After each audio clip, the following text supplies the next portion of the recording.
190-196 bersama dengan teman saya Dwi Indriana Widiawati NIM A510180213. Kami dari Universitas Muhammadiyah Surakarta. Kami di sini akan menjelaskan tentang anak berkebutuhan khusus tunagrahita.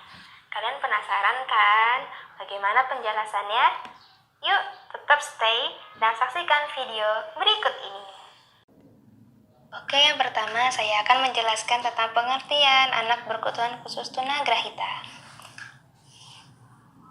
Tunagrahita berasal dari bahasa Sanskerta, artinya tuna adalah kurang atau lemah, grahita adalah berpikir. Jadi, anak tunagrahita adalah anak yang mengalami kekurangan dalam hal kecerdasan.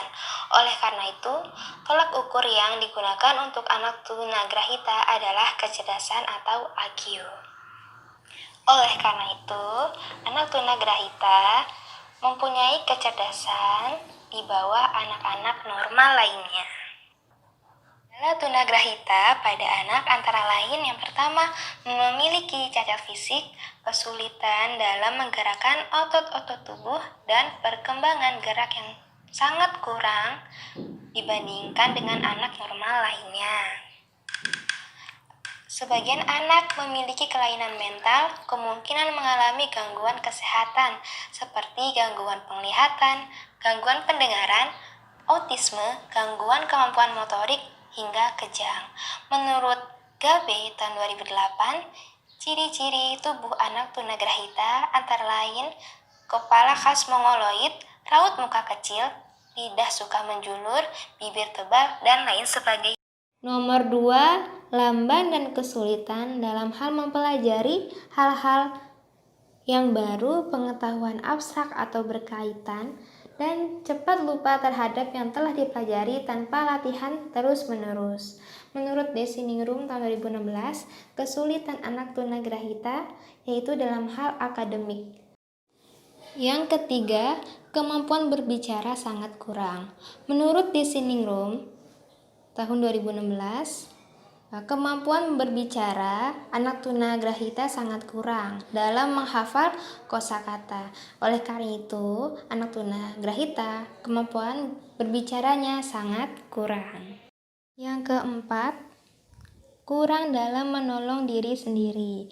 Oleh karena itu, anak tunagrahita sulit dalam merawat, menjaga, dan memimpin dirinya.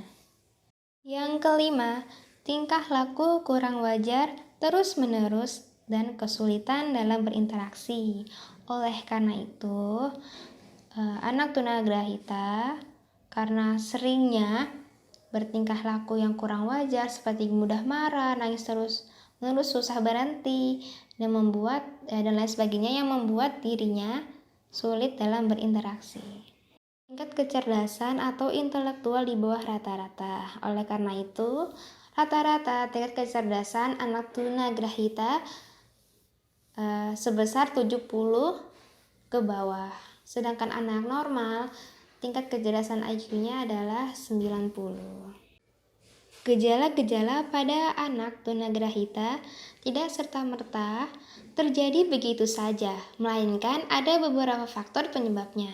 Faktor penyebab tunagrahita bisa terjadi pada bayi setelah dilahirkan, sejak bayi berada di dalam kandungan, atau dalam proses persalinan.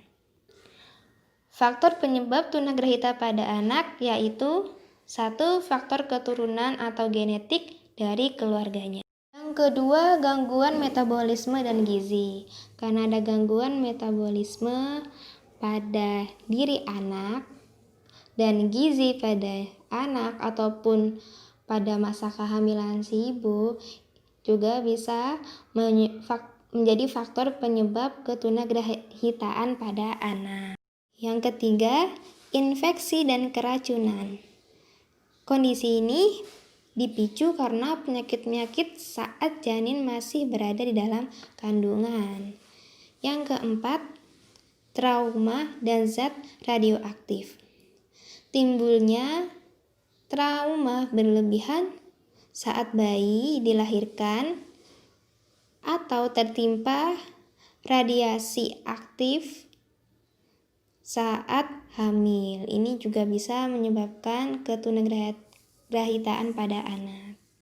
Nomor 5, terjadi masalah pada saat kelahiran, seperti hypoxia yang membuat bayi mengalami kerusakan otak, kejang, dan napas pendek.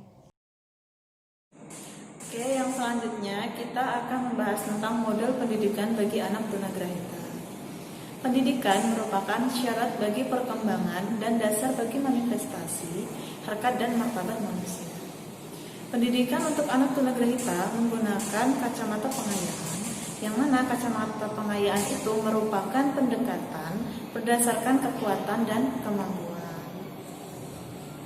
Menurut Gabe dalam Morrison tahun 2008, halaman 11 mengatakan bahwa kegiatan belajar akan bertahan lama ketika kondisi belajar dan tugas yang diberikan sesuai kemampuan anak. Ada beberapa pendidikan dan layanan khusus yang disediakan untuk anak tunagrahita. Yang pertama yaitu kelas transisi.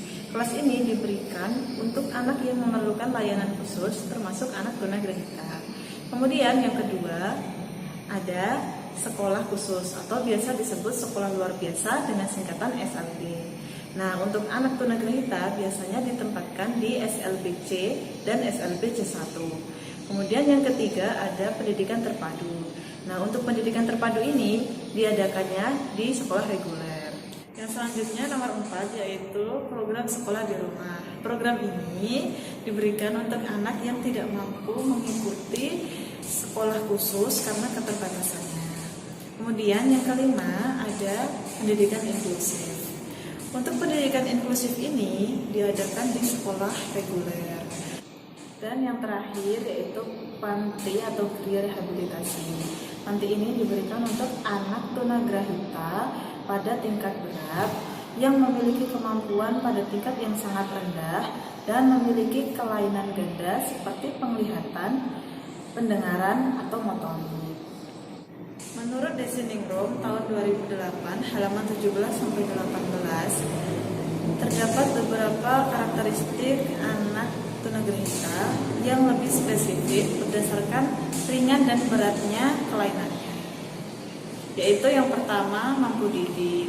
Anak tunagrahita mampu dididik dalam bidang akademik yang sederhana atau dasar seperti menulis, membaca, dan berhitung.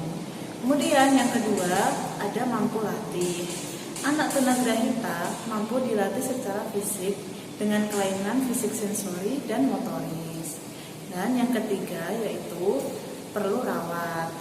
Anak tunagrahita yang perlu rawat ini merupakan anak tunagrahita yang memiliki kelainan yang tingkatnya tinggi. Jadi dalam bahasa kedokterannya yaitu idiot.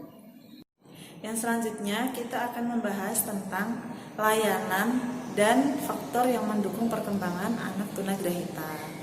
Untuk layanan anak tunagrahita yang pertama yaitu ada terapi gerak atau biasa disebut occupational therapy. Kemudian yang kedua ada terapi bermain atau biasa disebut play therapy. Untuk terapi bermain ini contohnya seperti bermain peran. Menurut Febrisma dalam Zaini dan kawan-kawan tahun 2013 halaman 113, bermain peran atau role play itu berdasar pada 3 aspek utama dalam kehidupan sehari-hari.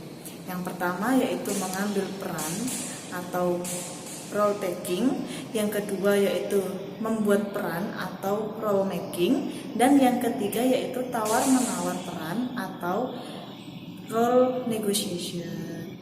Yang selanjutnya yaitu kemampuan merawat diri atau activity daily living atau ADL, yaitu memandirikan anak tunagrahita dengan cara diberikan pengetahuan dan keterampilan tentang kehidupan sehari-hari. Yang selanjutnya nomor 4 yaitu kemampuan hidup atau life skill. Jadi anak tunagrahita yang IQ-nya di bawah rata-rata diharapkan bisa hidup dengan mandiri. Dan yang terakhir yaitu terapi kerja atau vocational therapy. Nah, yang dimaksud di sini selain diberikan latihan keterampilan, anak tunagrahita juga perlu diberikan latihan kerja. Selanjutnya, kita akan membahas tentang faktor yang mendukung perkembangan anak tunagrahita. Ada beberapa landasan untuk memenuhi kebutuhan pendidikan bagi anak tunagrahita. Yang pertama yaitu adanya kebutuhan pendidikan bagi anak tunagrahita. Kemudian yang kedua, perlunya pencapaian kebutuhan pendidikan bagi anak tunagrahita. Dan yang ketiga, cara memenuhi kebutuhan pendidikan anak tunagrahita. Menurut Sari dan kawan-kawan dalam Astati tahun 2017 halaman 212 menjabarkan beberapa kebutuhan di atas. Yang pertama yaitu perasaan terjamin kebutuhannya akan terpenuhi.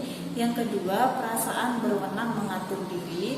Yang ketiga, perasaan dapat berbuat menurut prakarsa sendiri. Kemudian yang keempat, perasaan puas telah melaksanakan tugas. Kemudian yang kelima, ada perasaan bangga atas identitas diri.